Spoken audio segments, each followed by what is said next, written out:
Welcome to the Mum CEO podcast. I'm your host, Esther Roach.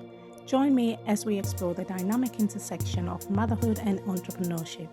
From the challenges to the triumphs, we're here to unravel it all. Get ready for insightful conversations, practical wisdom, and a whole lot of inspiration. Let's embark on this empowering journey together. Hello and welcome to another episode of the Mum CEO podcast. I'm your host, Esther Roche, and today I'm joined by Liz. Hello, Liz, and welcome to the show.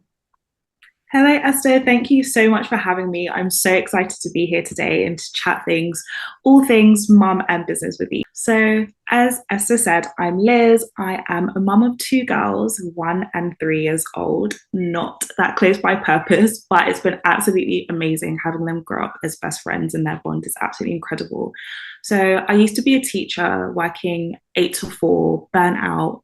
And after I had my daughter, I realized that I didn't want to, work 9 to 4 and miss out on her life. So I began my own business. After quite a lot of hesitation, I started a business and not looked back. It's been amazing being able to watch both my girls grow up and be present with them every single day.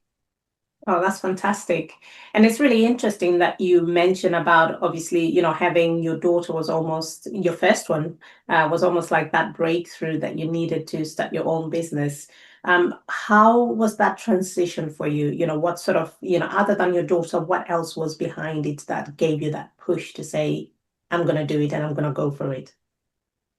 So I was really burnt out as a teacher and I didn't realize. Obviously, if you're a teacher, you know that you don't just work at school, you also work at home. You're not just a teacher. Sometimes you're a mum, you're, a social worker, you're all of these things. And it was just so heavy and so draining.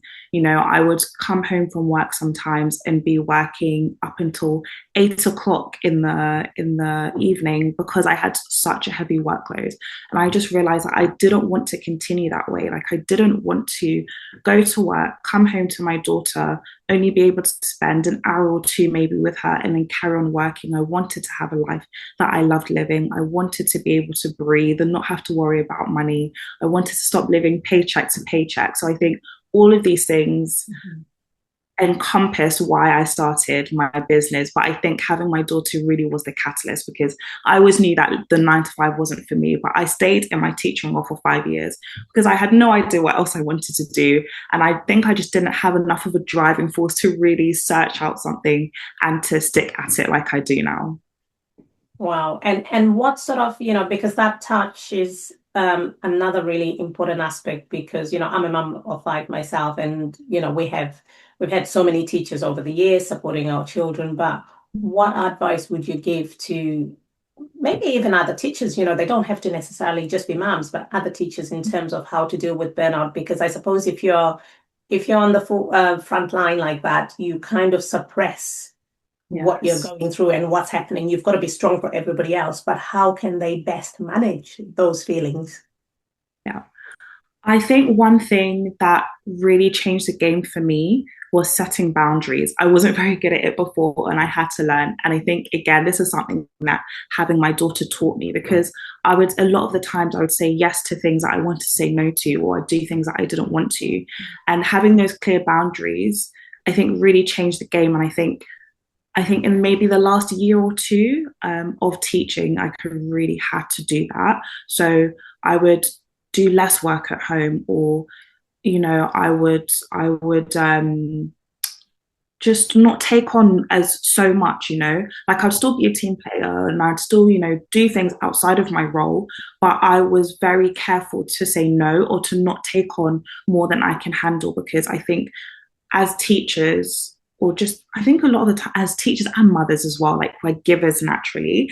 And so we can give to the point where we have nothing left to give. And that leads to burnout, that leads to resentment, that leads to so many things that is just not healthy. And so I think really just sitting back and before saying yes to anything, just saying, can I think about this first before committing? And I know sometimes that can be really hard to do because we just want to immediately be helpful. But saying, can I think about it first? taking some time to reflect. Do I have the capacity to take this on? Do I have the time to take this on? And then leading with that as well. I think that's really like what helped me a lot. Yeah, and like you say there, it's probably just a general thing because you just say yes to something because you don't want to sound bad or you don't want to look like you're incompetent and stuff. There's all Yeah. these things that come into play with it, but that's really a good bit of advice there where people need to sit back and sort of think about it. And would you say, did you do it yourself? Did you have any support at all to kind of try and channel in and start, building these boundaries around? Yeah. So at first it was all me. And I think just literally it came from a place of being burnt out and just generally not having the capacity. And along the process, I did upset like roughly a few feathers and upset a few people. But honestly, I look back now and I'm so glad that I did that, not because I upset people, but because I put myself first, which is something that I was not used to doing. But now I've realized the power of investing in myself. I think that only really started when I became a business owner, because before, like, the thought of investing money into myself was a really, really scary thought. And now it still does scare me, but I'm a lot more open to doing it because I know I'm only one person. I can't do everything by myself. And there are certain things that only somebody from the outside can see. And so that's why I think it really can be so useful and absolutely life changing to invest in a coach, someone who can take a neutral point of view and just really guide you through the process. Oh, that's fantastic. And I want to dig into, your business now, obviously having transitioned from being a teacher. What is it you now do? And, whom do you work with and how does it all work? So, what I do now is called high ticket affiliate and network marketing, which is a mouthful and nobody ever knows what it means. So, I'll explain it a little bit. I work with a wellness company who sells products that people want in their homes to help them like detox, lose weight, things like that. And I'm literally just the middleman. So for every product that I sell, I get quite a large chunk of commission. And so with just a couple of hours a day, I can earn full-time income because the company is just so generous. So that's what I'm doing now. And I also help other moms, other women, burn out teachers, just anybody really who wants to start their own business. I help them and I guide them through the process, because the reason why I started this business model was because after I had my daughter, I was looking for something with the support and with the guidance and with the infrastructure that could support me to build a business. So I looked at so many different things. I looked at drop shipping, Amazon, like writing a book, like so many different things. But obviously, in the first stages of having a baby, your brain is just like completely overwhelmed. You can't string a proper thought together. And it was just too much to kind of build from the ground up by myself. So, what really attracted me to this particular business model was that the training was in place.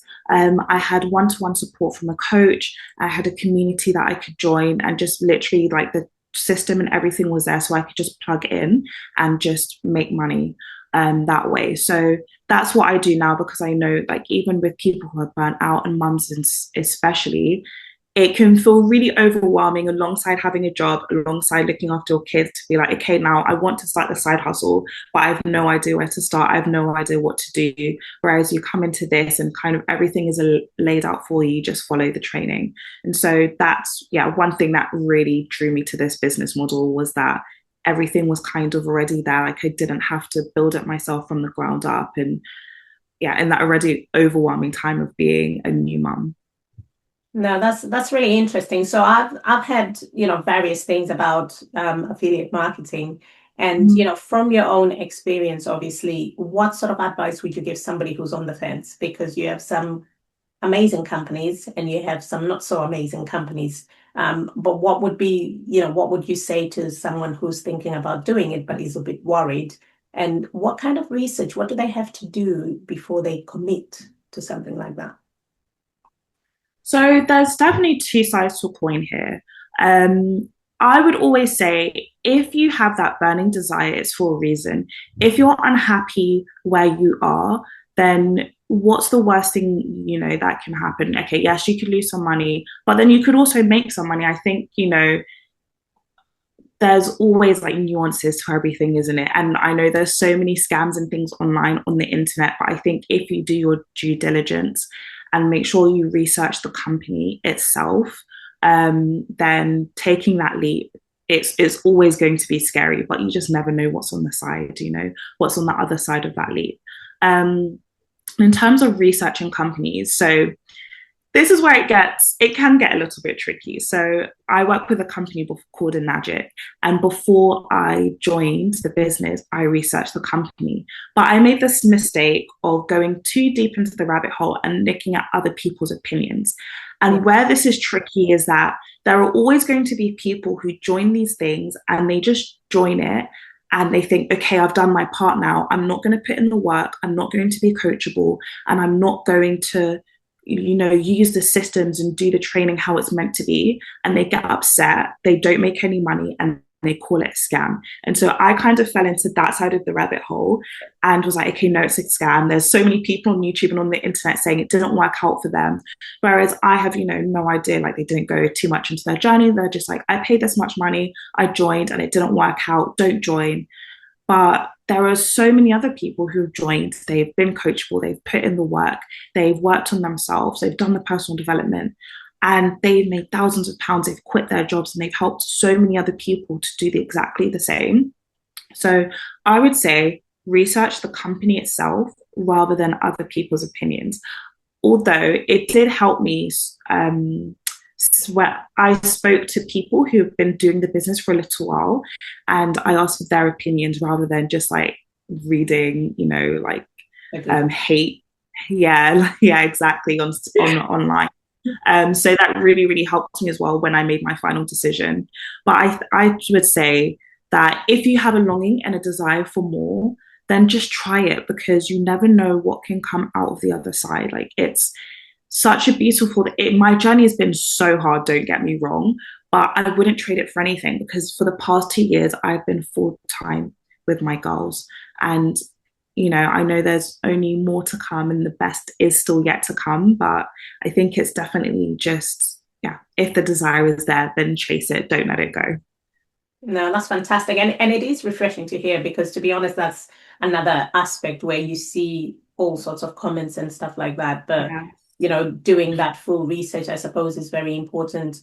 And also, from what you're mentioning, your particular company, they seem to give you that support that you need to get you started. Because sometimes you get companies that will, here it is, you pay your money, the support disappears, and thank you very much. So it's kind of like you said, 50-50, there's two sides to a coin, and it's just Yeah. knowing what are you going to get, how is the support, but you can't do that unless you do due diligence, Exactly. so that's really Exactly. important. And in everything you do, I know your faith is so important, and I just wanted to touch on that as well. How has your faith played a part in setting those foundations of, whether in motherhood, I suppose that it applies to every aspect of your life, because you can't say, oh, I only have faith in this part of my life. But you put it, across the board. How has that played into, your being and what you do? So actually, it was, I believe, like an encounter I had with God that really pushed me to start this business. So as I said, I first came across this business in December 2022, but I didn't get started until March because I did the research. I thought it was a scam, but then I just couldn't get it out of my head. So I prayed and I asked God and I said, Lord, like, if you want me to do this, please can you give me a dream? So I went to sleep that night. I had a dream and then I woke up. But sometimes when you're thinking about something a lot, it turns up in your dreams. So I was like, okay, Lord, I'm sorry. Like, I don't mean to, like doubt you or whatever, but can I please have another dream? I went to sleep and I had another dream. And that's literally never happened to me before. It hasn't happened since, where I have like two dreams in the same night about the exact same thing. So I took that as my sign. But I came in quite arrogantly, to be honest. I thought, because God told me to do it, I'm going to come in, do the training, be making sales straight away. And it wasn't like that at all. And I think it really tested my faith and how much I trusted God. Because the thing is, God doesn't call us to like know everything and to have it all figured out. He wants us to give him the control and to trust him. Because the thing is, if I hadn't have gone through the journey I went through, I wouldn't be as grateful as I am now, knowing that I trusted the process. I trusted God and I trusted myself to make this work. I think when you come up really quickly, also, you just don't, you take for granted what you have. Whereas when you've had to, struggle a little bit and go through the valley, it just really hits so much differently because, like, when everything works out. So I think really just being anchored in God and knowing that, okay, it was Him that called me to do this.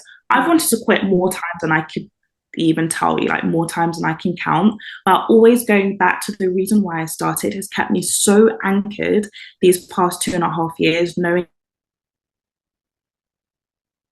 that no matter how long it takes, no matter what comes up in my journey, God will make it happen because it was Him that started it. It was Him that told me to start this business in the first place.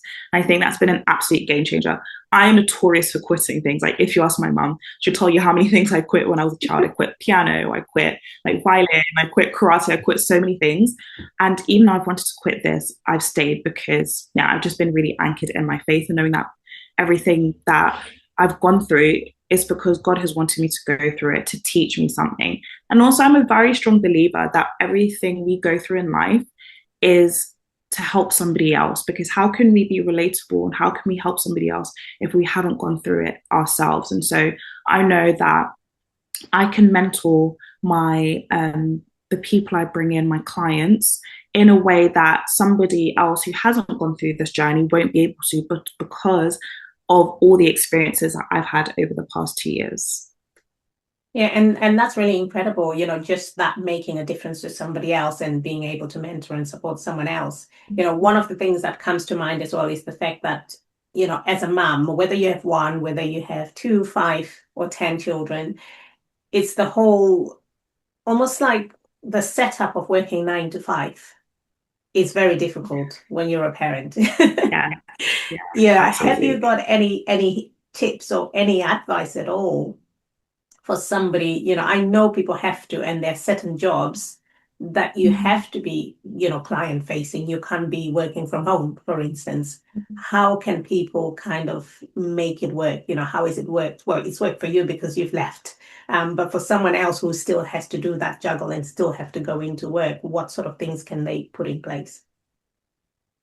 I think coming back into the workforce, just really seeing if your employer can offer you flexibility, because I know obviously some employers are able to offer you the flexibility. So like you can do hybrid, work from home, work in the office, and things like that. So I think just really tapping into the flexibility that if your workplace can offer it is so important. And also I think just having the support system is like invaluable because there are times where you're not going to be able to have that flexibility that you need, but having like parents around you or your partner or just friends, even just a nursery, a babysitter, whatever, like even that offers flexibility. And I think tapping into that is so important because something that I've learned is that I can't do it all alone. As much as I would like to, I'm only one person and I only have so much capacity. So tapping into those who are around me has been so pivotal for me because I'm a person that I don't really like asking for help and that I burnt out so quickly in motherhood trying to balance everything by myself. So I just had to start learning to ask for help. And I think that's one thing any parent should do, whether you're like on maternity leave or you're in work, just anything in general, ask for help. Because even if you don't think you need it, trust me, you do. Because parenthood is like a different game altogether. So please ask for help. Just tap into support that you have. Yeah, and that's an important one because I think generally a lot of women, we're so bad at asking for help because it Yeah. almost makes us feel like we're incapable of, Mhm. managing our own affairs. And it's especially if you don't have good comments, if somebody's like, well, you had the children yourself, and it's kind of like, No. you do get the odd bad comments, but I think it Yes. shouldn't stop us asking, like you said, which is such an important and valid point on, how to navigate the way. And what would you Mhm. say to sort of your younger self with where you are now? What kind of message would you give to your younger self? So I love this question only because just this week, I feel like I've shed like a massive part of my identity. Um, in terms of like, the beginning of this week, I was feeling like really heavy, like just really emotional. And I'm not usually so emotional. There's nothing wrong with emotions, but I think just like how obviously you handle it is the most important thing. But in the process of just like not being able to focus on work properly, not being able to focus on my kids, I asked God, I was like, Lord, what's going on? Like, I don't understand why I feel this way. And I thought it was one thing, but it wasn't. And I realized I have had so much expectations on myself and I've disguised them as goals. And the expectations I've had on myself have been absolutely crushing me, where to the point where I felt like a failure, like I haven't moved as far as I wanted in my business. I'm not, the mom or wife I wanted to be. I'm not where I want to be in life. And expectations are honestly one of the worst things you can do for yourself, especially when you match them up with comparison, when you're comparing yourself to other people, and then you put those expectations of where that person is in their life and their journey on yourself. But the problem is that you don't know what they've been through. You don't know anything about them really apart from what they've had to share. Like you don't know what's going on behind closed doors. And I think just really learning to shed those expectations of yourself. There's nothing wrong with having goals, but when you turn those goals into expectations and you put a date or a time in on whatever, it can be just so crippling. And I think just really realizing that this week has just been like such a breath of fresh air. Like I've felt so much lighter since, coming to that realization and just really leading from a place of like passion and gratitude because yes, I may not be where I want to in life, but so many amazing things have happened over the course of my life that I have so much to be grateful for. And so just really leading from that with excitement of what is to come, because if whatever is possible for that person, whatever's happening to that person, it's possible for me too. So instead of being jealous, instead of being angry that it's not happening to me, I can just be excited that one day it will happen and know that every step that I take will lead to that point. So yeah, that's one thing I'd really advise myself, the younger version of myself, just stop putting expectations and just be grateful for your journey, be grateful for where I've come from, be grateful for what's happened, even though it's not been all roses and rainbows and sunshine. Even being grateful for the valleys, because every valley is a lesson and there's something to learn in every moment of life. So yeah, that would be my advice. Well, and that's really powerful, especially nowadays, more so because we're surrounded by so much noise on social media and everything. And, the grass always looks greener when somebody else is, Absolutely. showing something, but you, like you said rightly, you don't actually know them. You don't know their journey. You don't know what they've been through and how they've got there, So that's really, really important. And, have you got anything sort of exciting in terms of the business or, how can people get involved or how can people connect with you and work with you? Yes, so I'm actually hosting a free live masterclass on Monday, the 8th of September at 8 p.m. It's called Beyond Motherhood, Building Financial Independence, because I'm really passionate about mothers, especially stay-at-home mothers, just mothers in general, building income streams where they are financially independent, because so many women and mothers especially have stays in toxic situations or just situations they don't want to be in because they are not financially independent. And so I'm really passionate about helping mothers to build their own income streams and to create, a life where money is no issue. So I'm hosting that on Monday, the 8th of September, which I'm really excited about. Completely free. Come join me. We'll talk about the steps to create financial independence through high ticket affiliate and network marketing.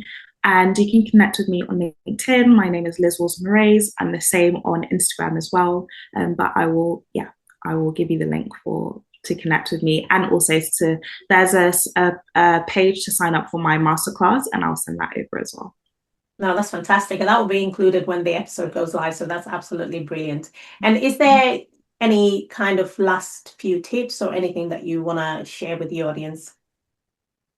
Yes. So I would say if you've been thinking about starting a business and you're not sure how to juggle it alongside maybe a 9 to 5 or just, with growing children, there are so many ways. It may not even necessarily be the business that I'm doing, but there are so many ways that you can work just a couple of hours a day. And even if it doesn't have to be thousands of pounds, but an extra £100, two, three, £400 makes a difference for so many people in this day and age with the cost of living crisis.